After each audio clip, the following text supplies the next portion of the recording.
दोस्तों, इस वीडियो में हम आपको इतिहास के 10 सबसे खतरनाक एक्सपेरिमेंट के बारे में बताने जा रहे हैं, जिसे जानने के बाद आपकी रूह कांप जाएगी। Experiment number 1, project MK ultra. यह प्रोजेक्ट अमेरिकी खुफिया एजेंसी CIA की कोशिश थी, जिसमें दिमाग को कंट्रोल करने में महारत हासिल की जानी थी। यह प्रयोग 1950 से शुरू होकर 1966 तक चला। इसमें प्रतिभागियों को LSD जैसे ड्रग्स दिए जाते थे। प्रयोग का नतीजा पाने के लिए लोगों को दिमाग से बेदखल किया गया, प्रोसेस में रखा गया, शारीरिक यातनाओं के साथ यौन शोषण किए गए, कई तरह की दिमागी यातनाएं दी गई। इस रिसर्च के जरिए रासायनिक हथियार बनाने और उसके असर देखे जाने थे, ताकि ड्रग से दिमाग पर नियंत्रण किया जा सके। एक्सपेरिमेंट नंबर 2, प्लेग को हथियार बनाना। पिछली बार जब प्लेग फैला तो यूरोप की आधी आबादी को मार डाला। 13वीं और 14वीं सदी में तकरीबन 10 करोड़ लोग इस बीमारी के शिकार हो गए। 1980 में सोवियत रूस ने प्लेग को हथियार बनाना चाहा और इस पर रिसर्च किए गए। रिसर्च का मकसद था प्लेग को हथियार के रूप में इस्तेमाल करना। मिसाइल वॉरहेड के साथ प्लेग के बैक्टीरिया को दुश्मनों पर छोड़ने की भी योजना थी। Experiment number 3, large hadron super collider. Large hadron super collider का निर्माण स्विट्जरलैंड में किया गया। इसका मकसद पार्टिकल फिजिक्स पर शोध करना है। ये दुनिया की सबसे बड़ी मशीन है। इसके आकार, प्रकार और धरती के नीचे चल रहे काम से लोगों को डर बना हुआ है कि आगे कोई हादसा हो जाए तो क्या होगा। इस मशीन पर आरोप लगाए जाते हैं कि इसके चलते दुनिया में भूकंप की घटनाएं बढ़ गई हैं और धरती की तरफ तेजी से कई उल्कापिंड बढ़े चले आ रहे हैं। इस मशीन में 1920 टन का एक चुंबक लगा है। कहा जाता है कि सौरमंडल में इसके चलते ब्लैक होल बनने की आशंकाएं तेज हो गई हैं। एक्सपेरिमेंट नंबर 4, टस्केगी सिफिलिस प्रयोग। यह प्रयोग अमेरिका के अल्बामा में किया गया, जिसमें 1932 से लेकर 1972 तक 399 अफ्रीकी और अमेरिकी मरीजों पर आजमाइश की गई। ये सभी मरीज सिफिलिस से ग्रसित थे, लेकिन उन्हें दवा नहीं दी गई। 1947 में ही पेनिसिलिन दवा बन गई थी, जिसे दिया जा सकता था। दरअसल मरीजों को यह बात नहीं बताई गई कि उन्हें सिफिलिस है, क्योंकि डॉक्टरों को लगता था कि उनके खून में कोई गड़बड़ी है। इस पर वे रिसर्च कर रहे थे। US पब्लिक हेल्थ सर्विसेज की तरफ से किए जा रहे इस प्रयोग में देखा जाना था कि अगर सिफिलिस का इलाज ना किया जाए तो क्या होगा। बाद में ये सभी मरीज गंभीर बीमारी के चलते मर गए। Experiment number 5, Kola super deep borehole. यह प्रयोग सोवियत में 1970 में शुरू किया गया था। इसमें धरती के अंदर अधिकतम गहराइयों तक छेद करना था। 1994 में रूस के कोला इलाके के धरती के नीचे 12 किलोमीटर गहराइयों तक छेद किया गया।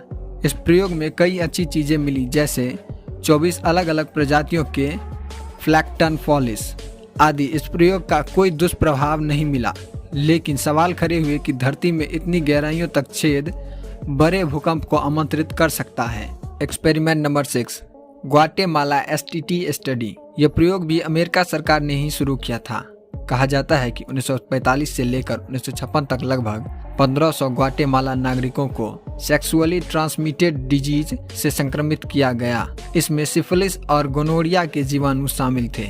इसमें अनाथों, कैदियों, वेश्याओं पर प्रयोग किए गए। इस प्रकार से STD के प्रभाव को देखा गया। एक्सपेरिमेंट नंबर 7, एब्जर्न प्रोजेक्टेड। यह पूरी तरह से मेडिकल टॉर्चर प्रोग्राम था, जिसे 1971 से लेकर 1979 के बीच दक्षिण अफ्रीका में आजमाया गया। यह प्रयोग उन लोगों को सजा देने के लिए था जो समलैंगिक होमोसेक्सुअल सैनिक थे। सजा देने के लिए एब्जर्न थेरेपी जैसे इलेक्ट्रिक शॉक और केमिकल कंस्ट्रक्शन नसबंदी का इस्तेमाल किया गया। उस समय मेडिकल जगत यह मानता था कि समलैंगिकता एक दिमागी बीमारी है, जिसे ठीक किया जा सकता है। Experiment number 8, Nazi concentration camp प्रयोग। नाजियों के कैदियों के कैंप में हजारों लोगों पर मेडिकल एक्सपेरिमेंट किए गए।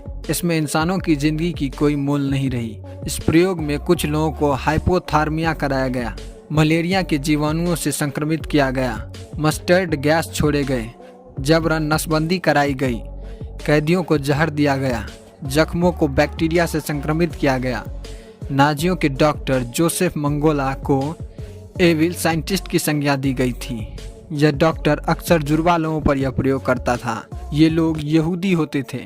इस डॉक्टर ने प्रयोग के लिए कई लोगों के अंग निकाल लिए, यहाँ तक कि आंखें निकाल ली गई। यह सब कुछ हेट्रोक्रोमिया रिसर्च के लिए किया गया।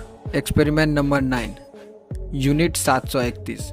यह जापानी आर्मियों का प्रयोग था, जो दूसरे विश्व युद्ध के दौरान आजमाया गया। इस प्रयोग में 2,50,000 पुरुषों और महिलाओं और बच्चों को शामिल किया गया। इसमें ज़्यादातर पीड़ित चाइनीज़ थे और कुछ रूस के कैदी भी थे। बिना बेहोश किए लोगों को वैक्सीनेशन किया गया। बिना वजह अंग काटे गए और शरीर के हिस्से एवं दिमाग के कुछ हिस्से निकाल लिए गए। लीवर और फेफड़े पर भी प्रयोग किया गया।